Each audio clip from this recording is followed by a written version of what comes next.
Okay, so if everybody wants to join me in an opening prayer. Dear Father, Mother, Spirit, thank you very much for bringing us together. Thank you for all the laughter. Please send some healing energy to Lucerno, because I know we all know that she needs it.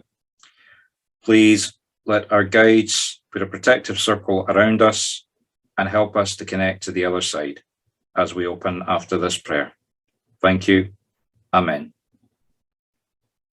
Okay, so if you want to listen to my voice, close your eyes, make yourselves comfortable. Take a deep breath and exhale. Take another deep breath. And this time, just clear out all today's activities, everything from your imagination, every distraction, that secret thought that you were harboring, just clear it all out like the rubbish that it is. And finally, take 1/3 deep breath. And that last niggling pain or irritation, just get rid of it and exhale. Okay, now that we're grounded, again, keep your eyes closed. Let's open. So just picture yourself in the roots of the tree, underground. Thin, straggly roots, work your way up them. The roots get thicker as you move up them into the trunk of the tree. And it's an old tree. It's a big, strong tree.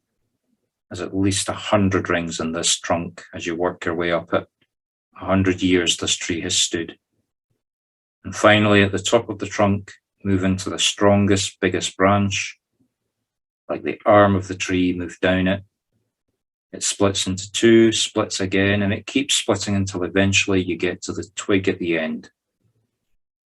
And there's an autumn golden brown leaf. Move into that leaf, and as you move into it, it begins to uncurl.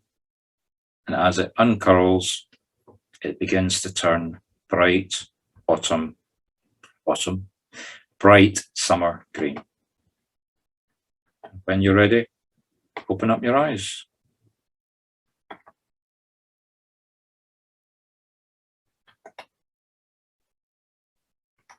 Okay, so when you're ready again, close your eyes, make yourselves comfortable. Tune into my voice. Relax in your chair. Now, as per usual, you begin to notice that this isn't your chair. You're sitting in a very stiff backed chair. It's a very comfortable chair, but it's a working chair. How dare you shut your eyes and relax? Keep your eyes peeled through the big glass window in front of you, along the bow of the ship, along the stormy sea that you're sailing through. Now, I know it's a bit old-fashioned. I know it's all done by buttons these days, but grab that wheel in front of you and steer the ship. Now, you're actually in a sea around Scotland called the North Sea. You probably don't know anything about the North Sea, but it's one of the deepest seas, stormiest seas on the planet. And it's basically a big open area between the top of Scotland and Norway. And then if you go straight up, you go up to, I'm not sure if it's Antarctica or the other one, but basically ice and the North Pole. But you're not going that far. You're just going to the big benefit that Scotland got to inflict on the world with global warming, North Sea oil. Probably about 25% of our economy comes from that one resource. So slowly pull your ship up to that big, massive oil rig, huge devices. Scotland is so good with its engineering that we learned through in the North Sea that we sell those skills all over the world, even to the Americans. So the ship slowly comes to a stop, parks beside or just alongside the oil rig. Now, there's no way you're going to climb your way up that oil rig. So get out onto the back of the ship. The helicopter's waiting for you. Get into the helicopter, and it's a windy, stormy day in the sea. And the helicopter takes off. It doesn't fly very far, but it flies to the oil rig, comes down on the landing pad, and the chief oilman comes up and opens the door for you and welcomes you. Not only are you the captain of the ship, but you're the specialist drilling engineer that they need to solve all the problems that they're having, because if they don't solve these problems, there's going to be an oil slick. So he takes you to the appropriate place on the oil rig, gives you the screwdriver, and you start turning some screws and knobs. You get an oil can out. Yep, oil on an oil rig. And you put some oil in it. And very soon you've got the oil rig working. So the captain of the oil rig is delighted, and he takes you up to the control room, and you look at the gauges, and the oil's drilling, and the oil's being pumped, and it's going along its pipeline back to Scotland. And he sits you down and he says, is there anything I can do for you before you fly back to your ship? And you say, yes, I could have a nice cup of brandy, please. So he goes and gets you the brandy, pours you a glass, and they start just chin-wagging, talking. And then he tells you about this sea monster that they keep seeing in the North Sea, and his theory that it's actually the Loch Ness monster that comes out to the North Sea and swims all the way to Norway. That is a theory that we have, but that's another story for another day. Except, all of a sudden, the long neck of the sea monster comes up over the oil rig. And it's a friendly monster. He just laughs at you. He looks down and he says, come on, let's go for a ride. So you get up, you say goodbye to the captain, and you climb up onto the neck of the sea monster. And he doesn't go down underwater, he just swims along the North Sea. And of course you're freezing and you're soaking, but don't worry about it. He's heading towards Scotland. And he finds that secret little cave and he goes through it, underwater of course, so you're holding your breath. And then all of a sudden you find yourself surfacing in Loch Ness, in the heartland of Scotland. And he swims up to the shore, and you climb down and you shake the water off. And a car of tourists are standing, pointing cameras at you, saying, oh my God, how did you get here? So you walk up to them and you speak to them, and you say, can I borrow your car? And they say, of course. So you get in the car and you drive to Inverness, which is only a 10-minute drive. You're not really going that far. You find a nice hotel, you go in, you book a room, you go up, you have a shower, you dry your clothes, and then you go down to get a meal. And it's taken you a long way to get here, but the major domo at the restaurant says, please come over here. We'd like to show you our choice foods just through that door. And he opens the door for you. And as you walk in, you know where you're going. You've suddenly arrived at that safe room from your childhood, your memory, that place that you feel completely safe. And of course, there's two chairs. One's empty for yourself, and your loved one stands up, walks over, embraces you, whatever's appropriate for that person. And he or she takes you over to the two chairs.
time to say farewell to your loved one. Stand up together. Walk back towards the door. They hover behind you. Don't look back because you know that they've gone now. They know it's your time to leave. Go back through the door. The major domo's quite upset with you because you haven't had your meal. So he takes you over to the restaurant, the table, sits down. And because you didn't order, he's just ordered up some nice traditional Scottish food for you. So some nice starters, Mars bar, fried. You look at it and you look at him and you think, oh my God, but you eat it and it is delicious. And then he brings you haggis and turnips. And again, you look at him, but you try it and it's delicious. And then finally, he brings you, now this isn't traditional Scottish, but I suppose it is, a Knickerbocker Glory with iron brew. Now, if you don't know what a Knickerbocker Glory is, it's basically an ice cream-based drink with something like Coca-Cola. On iron brew is the Scottish version of Coca-Cola. Not Coca-Cola, it's got a very distinct taste with ice cream and cherries and sweets just thrown in for good measure. In a glass that's usually about 12 inches tall and about 6 inches wide. And you eat it with a spoon. So you work your way through that and getting ready to feel nauseous, but don't worry. You get up, you work your way back through the restaurant, you say goodbye, you don't have to pay the bill, it's all been dealt with by the oil company for you. And there's a Rolls Royce waiting to take you back, so get into the car, being paid for by the oil company. Nessie managed to let them know where you were, and they drive down through Edinburgh, drop off at my place, have a cup of tea, back into the Rolls Royce, head towards the airport, and there's an airplane, not an exclusive airplane. The oil company's happy with you, but they're not that happy.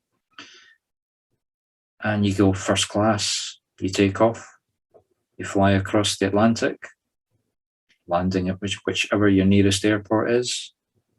No Rolls Royce this time, of course. Just have to get a yellow taxi cab or whatever the appropriate colour is for your local taxi. Get the taxi home, in through the front door, work your way through your home, and there's your empty chair. And just take possession of it. And when you're ready, open up your eyes and come back to terra firma. Sit down. I will come back in approximately 2 to 3 minutes. This is your time with your loved one. Everybody wants to make yourselves comfortable. Start with a closing prayer and then we'll close. So dear Father, Mother, Spirit, thank you very much for the huge number of messages and spirits that have come forward tonight. Thank you for the experiences. Thank you for the laughter that we've had. Please take the energy that we have generated tonight. If there's anybody here that knows someone that needs healing, say the name out and send some healing to them now. And any energy that is left, please take it, find someone in the world that needs some help and give it to them. Preferably somebody that deserves it. Thank you. Amen. So picture yourself coming into the green leaf. As you enter it, it curls up and turns golden autumn brown.